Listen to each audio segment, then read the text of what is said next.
Hi everyone, good morning, જય શ્રી કૃષ્ણ, રાધે રાધે. કેમ છો બધા? મજામાં ને? તો સ્વાગત છે તમારું આજના એક મસ્ત મજાના નવા વિડીયોની અંદર. અને આજે છે દિવસ બીજો, અને આજે મેં છે ને અત્યારના વાગી ગયા છે 11 સાંજે. કાલ સાંજે મેં છે ને 7 વાગે જમવાનું ખાધું હતું, પછી મેં કંઈ નથી ખાધું ને અત્યારે 11 વાગે હું મારો જે ઉપવાસ છે ને એ ખોલું છું, મતલબ કંઈક ખાઉં છું.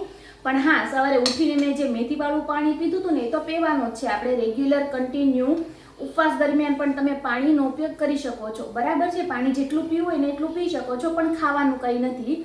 મેં મારો ટાઈમ 7 થી બપોરના 11 વાગ્યા સુધીનો રાખ્યો છે, બરાબર. અને હા, જ્યારે તમે 11 વાગે ઉપવાસ ખોલો ને ત્યારે પણ તમારે હળવું જ ખાવાનું છે. તો એટલા માટે મેં પલાળેલા ડ્રાયફ્રૂટ્સ લીધા છે, અને સાથે હું એક બનાના ખાવાની છું, કેળું એક ખાઈ લેવાનું છું ફ્રૂટ માટે.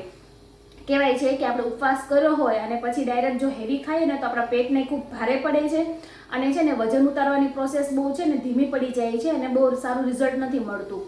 તો આ માટે તમારે સવારમાં જ્યારે 11 વાગે ઉપવાસ ખોલો ને ત્યારે તમારે છે ને નોર્મલી ડ્રાયફ્રૂટ લેવાના છે, પલાળેલા, કાં તો ફ્રૂટ લઈ લેવાનું છે, બરાબર. અને નહીંતર કોઈ પણ જ્યુસ પણ ચાલે, જેમ કે ગાજર, બીટ, એપલ એનું જ્યુસ ચાલે, અથવા તો આપણે શાકભાજી, લીલોતરી, પાલક, દૂધી એનું જે જ્યુસ હોય ને એ પણ ચાલે. 11 વાગ્યાના ટાઈમમાં લઈ શકો છો, બરાબર. પછી 2 કલાક પછી તમારે જમવાનું છે. ઓકે, તો ચાલો સરસ મજાનું ફ્રૂટ આપણે ખાઈ લઈએ. અને હા, આનાથી બહુ બધા ફાયદા થાય છે રિયલી. ખીલ છે, હેરફોલ છે, બધું અટકી જાય છે. પીસીઓડી છે, કેમ કે અંદરથી ઉપવાસ દરમિયાન આપણો અંદરથી એટલો બધો કચરો, જે શરીરનો કચરો હોય ને એ જ સાફ થઈ જાય છે. તો બહુ સારું રિઝલ્ટ મળે છે. આને તમે મહિનો જરૂરથી ટ્રાય કરજો. હવે આપણે મળીશું બપોરે જમવા ટાઈમે.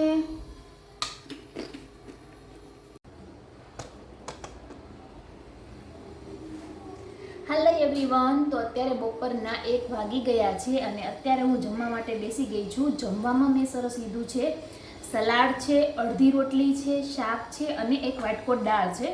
આટલું હું ખાઈશ ને એટલે મારું પેટ ભરાઈ જશે. જો તમારે રોટલી વધારે લેવી હોય તો લઈ શકો છો. આની જગ્યાએ તમારે બાજરાનો રોટલો અથવા તો જુવારની રોટલી લેવી હોય ને તો પણ લઈ શકો છો. આ દાળ છે ને મેં મગની બનાવેલી છે.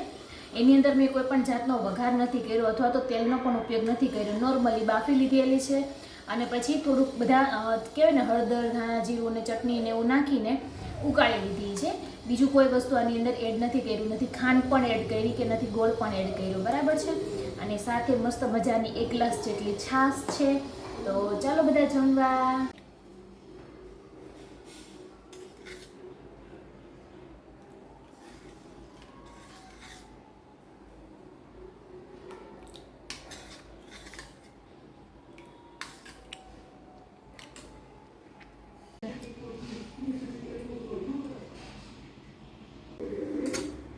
તો હેલો એવરીવન, તો અત્યારે છે ને સાંજના 6:30 વાગી ગયા છે, અને અમે જમવા બેસી ગયા છીએ. તો આજે પણ અમે છે ને જમવામાં સાંજે હળવા ખોરાકની અંદર ખીચડી બનાવી હતી. તો એની અંદર છે ને બપોરનું વધેલું શાક એડ કર્યું છે, અને થોડુંક દહીં એડ કર્યું છે. તો ચાલો મસ્ત મજાનું જમી લઈએ. અને બપોરે મેં છે ને 5 વાગ્યાના ટાઈમમાં છે ને ફ્રૂટની જગ્યાએ છે ને બાફેલી મકાઈ ખાધી હતી. તો તમારી પાસે સિઝનલ ફળ હોય તો તમે એ પણ લઈ શકો છો, બરોબર. હવે 7 વાગ્યા પછી અમે કંઈ પણ નહીં ખાઈએ. ભૂખ લાગશે તો પાણી પીશું, અથવા તો બ્લેક કોફી છે, નોર્મલ પાણી છે, લીંબુ પાણી છે, થોડુંક એવું બધું લઈ શકાય. પણ તમારે બીજી કઈ વસ્તુ ખાવાની નથી, ફ્રૂટ પણ ખાવાનું નથી. શરૂઆતના દિવસોમાં જો તમને ભૂખ લાગે કે કમજોરી જેવું થાય તો તમે ગોળ રાખી શકો છો, ગોળનો નાનો કટકો એવું ખાઈ શકો છો, જેથી તમને કમજોરી પણ ના થાય અને ચક્કર જેવું પણ ના આવે. તો ચાલો જમી લઈએ. અને સુવાના ટાઈમમાં કહી દઉં કે સુવાના ટાઈમમાં નોર્મલી આપણે ગરમ પાણી પીને સૂઈ જવાનું છે, બરાબર છે. તો હવે મળીશું કાલના વિડીયોમાં. જો તમને આજનો વિડીયો ગમ્યો હોય તો લાઇક, શેર અને સબસ્ક્રાઈબ જરૂરથી કરી દેજો.